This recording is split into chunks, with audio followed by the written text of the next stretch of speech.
And joining me right now is Republican Congressman from Texas, John Ratcliffe. He sits on the House Judiciary, Intelligence, and Homeland Security Committees. He's also a former federal prosecutor. And Congressman, it's always a pleasure to see you. Thanks so much for joining us.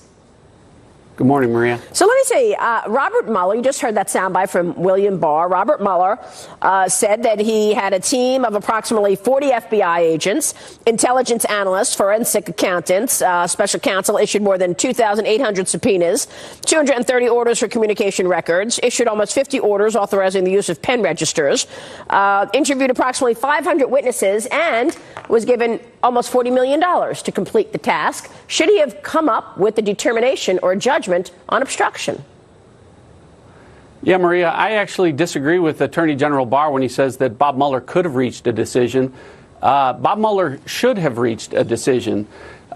Maria, there isn't anyone in the country, Republican or Democrat, who expected Bob Mueller, after everything you just related, 2 years of this, to come back and tell us that he wasn't able to reach a decision or a conclusion, especially when he was able to reach a decision on the most important aspect, whether or not anyone committed any crime by colluding with Russia.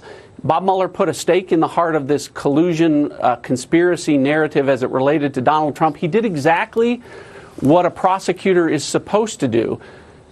That's what's so surprising and puzzling about why he then went on for 200 more pages in his report and did exactly what a prosecutor isn't supposed to do, which is talk about potential crimes, potential conduct of someone that he has no intention of charging with anything. It doesn't make any sense. And to your point about that advisory OLC opinion that Bob Mueller used as the basis, I wish I could tell you that I agreed with his analysis. The idea and the explanation that he gave, that OLC opinion stands for the proposition that you can investigate a sitting president but not reach a decision or a conclusion about whether criminal activity occurred, is just absurd. I wish I could tell you that it conjures up James Madison, but all I can think about is Billy Madison, the part of the movie where they say everyone in the room is now dumber for having listened to that explanation, because it makes no sense at all. Well, if there was no crime, there was no crime. I mean, it's not, you're either pregnant or you're not pregnant. And to just leave some crumbs around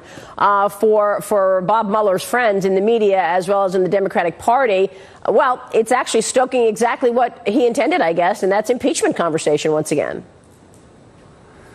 Yeah, it's this idea that what Bob Mueller was supposed to do was investigate and then make a referral to Congress. It doesn't work that way, Maria.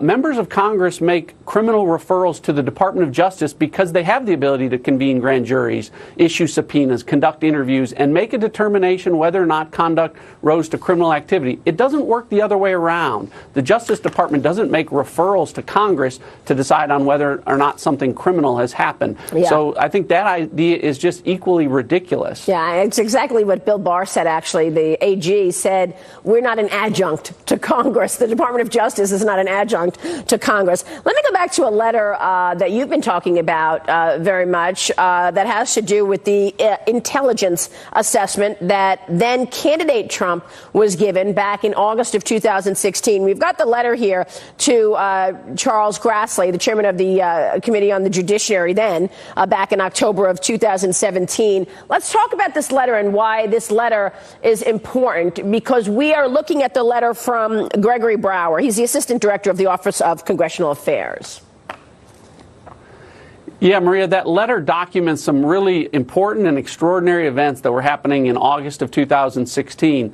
Let me remind your viewers exactly what happened during that time frame. It was on July 31st of 2016 that the FBI opened this counterintelligence investigation that related to the Trump campaign, Operation Crossfire Hurricane. It was opened by FBI agent Peter Strzok. So it's interesting that 18 days later, on August 17th of 2016, that the FBI and CIA conducting a counterintelligence briefing for the purpose of protecting and warning Donald Trump would put in charge of coordinating that briefing Peter Strzok, the same agent who was already investigating the Trump campaign. The same agent who 8 days before that defensive briefing to protect and warn Donald Trump sent a text message saying he was going to stop him, and who 2 days before that defensive briefing sent a text message saying we need an insurance policy against a Trump presidency. So little wonder that on that date of August 17th, 2016, Donald Trump wasn't warned about Russian interference in his campaign. He wasn't briefed about the Steele dossier. He wasn't briefed about Carter Page. And, you know, Jim Comey came out this week, Maria, and said, well, we wouldn't have wanted to tip off anyone about that. The problem with that, Maria, is at the same time they weren't warning and protecting Donald Trump, they were warning his political adversaries. On August 25th, August 25th, 2016, CIA Director John Brennan picked up the phone and called Democratic Minority Leader Harry Reid and briefed him on Russian interference into the Trump campaign, about the Steele dossier, and about Carter Page. So, you know, this is why Bill Barr is saying this stuff doesn't add up about the origins of this investigation, and why he says it doesn't jive and we need to get to the bottom of it. So here we are in August of 16. The president is candidate Trump. He's supposed to get this intel briefing. They tell him, oh, you have to be careful about China, you have to be careful about Russia, but they don't tell him, in fact, they are investigating him. They are investigating his campaign, and it's Peter Strzok who launched the investigation, who's also giving the intel briefing. Look, the president declassified some important documents last week. You wanted him to declassify this. Tell us what this means, and are we going to see accountability here? You mentioned John Brennan. I'm talking about John Brennan, Peter Strzok, Jim Comey. Will we see... I mean, what will we see? Prosecutions? Indictments? What? Where is this going? Well, think about the irony of what we just talked about, Maria. The only reason Democrats are able to talk about obstruction of justice as a possible basis for impeachment is because the people responsible for starting the obstruction investigation, Jim Comey, Peter Strzok, Andy McCabe, didn't do their damn job and warn Donald Trump. Had they warned Donald Trump, there wouldn't have been a Bob Mueller. We wouldn't be having a discussion about obstruction. So these documents that go to the origin that many of us, like Trey Gowdy and Devin Nunes and myself, have been asking to be declassified, the president did give that declassification authority to Bill Barr. One theory that I have as to why we have not yet seen those is because Bill Barr instead named a second special counsel, John Durham. And if I were a special prosecutor looking into these things, those documents and what I know they establish are things that I would want to use before a grand jury to determine whether or not indictments should be issued, whether or not anyone's conduct as it related to the origins of the Trump-Russia investigation or the obstruction investigation warrant criminal charges.